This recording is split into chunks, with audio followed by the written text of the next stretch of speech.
दोस्तों, welcome to Book Talk central.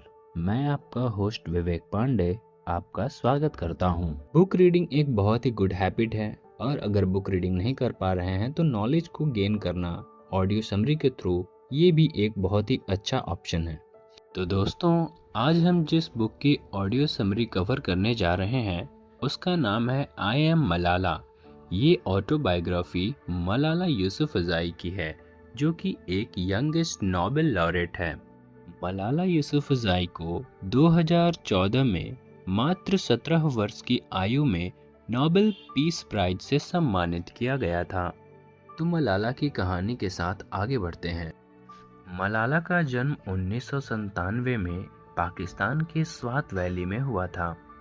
Swat एक खूबसूरत और पीसफुल जगह थी जो स्विट्जरलैंड ऑफ ईस्ट कहलाता था। मलाला के पिताजी जियाउद्दीन यूसुफज़ई एक पैशनेट एजुकेटर थे और उन्होंने एक स्कूल खोला था। उनकी मां तूर पेकाई उनकी जिंदगी में एक स्ट्रॉन्ग कल्चरल और इमोशनल इन्फ्लुएंस लाने की वजह थी। मलाला एक आम लड़की थी जो स्कूल जाना, दोस्त बनाना और कॉम्पिटिटिव एग्जाम्स में टॉप करना पसंद करती थी। लेकिन स्वात के माहौल में लड़कियों के एजुकेशन को पहले से ही इतना प्रमोट नहीं किया जाता था। फिर भी मलाला के पिताजी ने उन्हें इनकरेज किया कि वो अपनी पढ़ाई को सीरियस ले और अपने सपने को पूरा करे। मलाला के नाम अफगानिस्तान की एक वीरांगना मलालाई के नाम पर रखा गया था जो एक लड़ाई में ब्रेवरी दिखाते हुए शहीद हुई थी। इस नाम के पीछे एक मैसेज था कि मलाला को भी अपनी जिंदगी में करेज और स्ट्रेंथ दिखानी पड़ेगी। स्वात वैली की पहली यादें मलाला के लिए पीसफुल थी और हैप्पी थी, लेकिन 2007 के बाद स्वात की शांति खत्म होने लगी जब तालिबान के लीडर मौलाना फजलुल्लाह का इन्फ्लुएंस बढ़ने लगा। फजलुल्लाह अपनी इलीगल रेडियो स्टेशन के थ्रू लोगों को इस्लामिक रूल्स के नाम पर मैनिपुलेट कर रहा था। उसने स्वात के लोगों को बताया कि मॉडर्न एजुकेशन, खासकर लड़कियों की एजुकेशन, इस्लाम के खिलाफ है। 2008 तक तालिबान ने स्वात वैली में अपना पूरा कंट्रोल एस्टैब्लिश कर लिया। उन्होंने स्कूल बिल्डिंग को बॉम्बार्डिंग से उड़ा दिया और लड़कियों की स्कूल जाने पर बैन कर दिया। पब्लिक एग्जीक्यूशन और पनिशमेंट्स कॉमन होने लगी। तालिबान कहते थे कि लड़कियों का स्कूल जाना हराम है और उनके रोल सिर्फ घर संभालने तक सीमित होने चाहिए। मलाला की पहली जंग एजुकेशन के लिए आवाज उठाना थी। मलाला के लिए एजुकेशन सिर्फ एक हक नहीं था, बल्कि एक पावरफुल चीज थी जो दुनिया को बदल सकती थी। जब तालिबान ने लड़कियों के स्कूल बंद कराने शुरू किए तो मलाला ने अपनी आवाज उठानी शुरू की। उन्होंने स्पीचेस दी और लोकल और इंटरनेशनल मीडिया के सामने अपनी बात रखी। 2009 में मलाला को बीबीसी उर्दू के लिए एक एनोनिमस ब्लॉग लिखने का मौका मिला। इस ब्लॉग में उन्होंने अपने डेली एक्सपीरियंसेस और तालिबान के डर के बारे में लिखा। ये ब्लॉग बहुत पॉपुलर हुआ और मलाला को मीडिया में एक रिकॉग्निशन मिलना शुरू हो गया। तालिबान के थ्रेट्स के बावजूद मलाला ने अपनी पढ़ाई कंटिन्यू रखी और स्कूल जाती रही।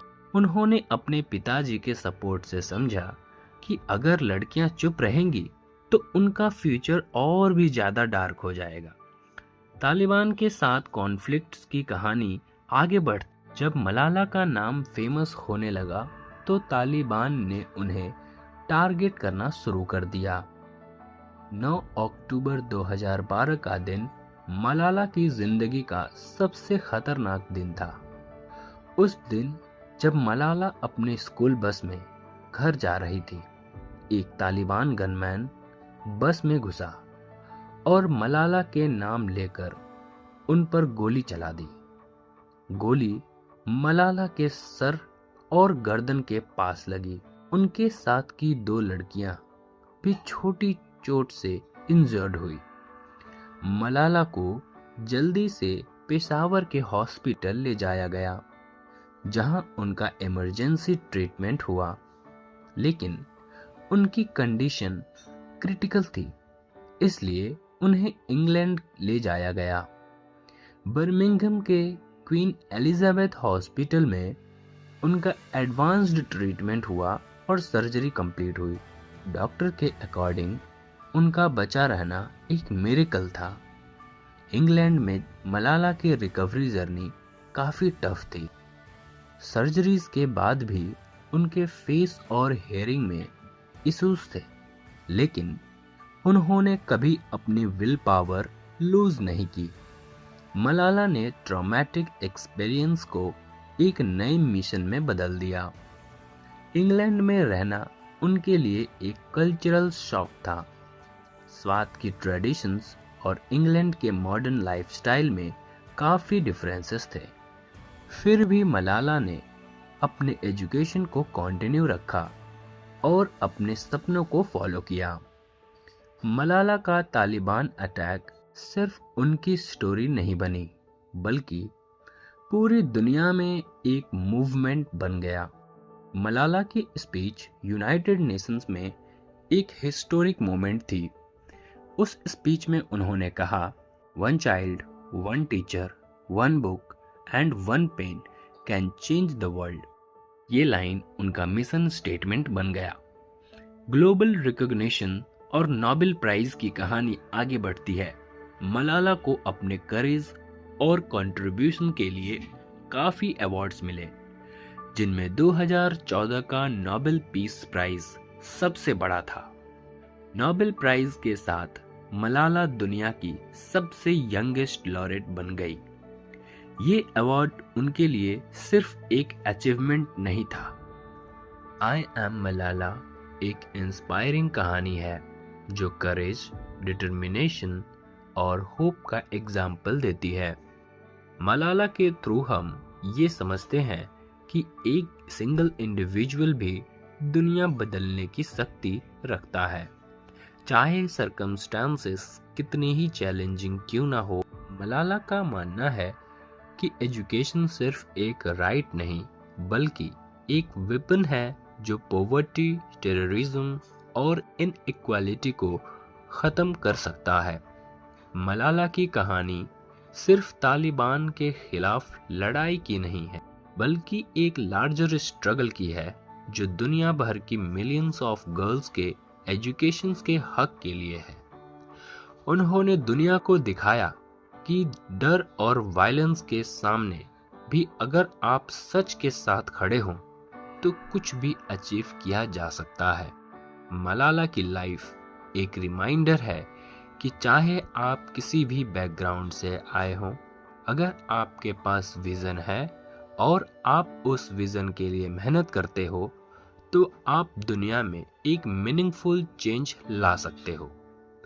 वो एक इंस्पिरेशन है उन सब के लिए जो अपने राइट्स के लिए लड़ रहे हैं, और उनके लिए एक सिंबल है जो अपनी आवाज़ उठाना चाहते हैं। आज मलाला दुनिया भर के स्टूडेंट्स, लीडर्स और एक्टिविस्ट के लिए एक बीकन ऑफ होप है। उन्होंने अपनी स्टोरी के थ्रू लड़कियों के एजुकेशन के इम्पोर्टेंस को हाईलाइट किया और ये बताया कि एक एजुकेटेड सोसाइटी ही एक पीसफुल और प्रॉस्परस सोसाइटी बन सकती है। मलाला का सपना है कि एक दिन दुनिया का हर बच्चा स्कूल जाए और अपने सपने पूरा करे। उनकी कहानी हर उस इंसान के लिए है जो चाहता है कि दुनिया एक बेटर जगह बने। मलाला का मैसेज सिंपल और पावरफुल है। कभी भी डर के सामने मत झुको और हमेशा अपने हक के लिए लड़ते रहो। ऐसे बेस्ट ऑडियो समरी सुनने के लिए हमारे चैनल को सब्सक्राइब करें और बेल आइकन को प्रेस कर लें ताकि आने वाले अपडेट्स आप मिस ना करें।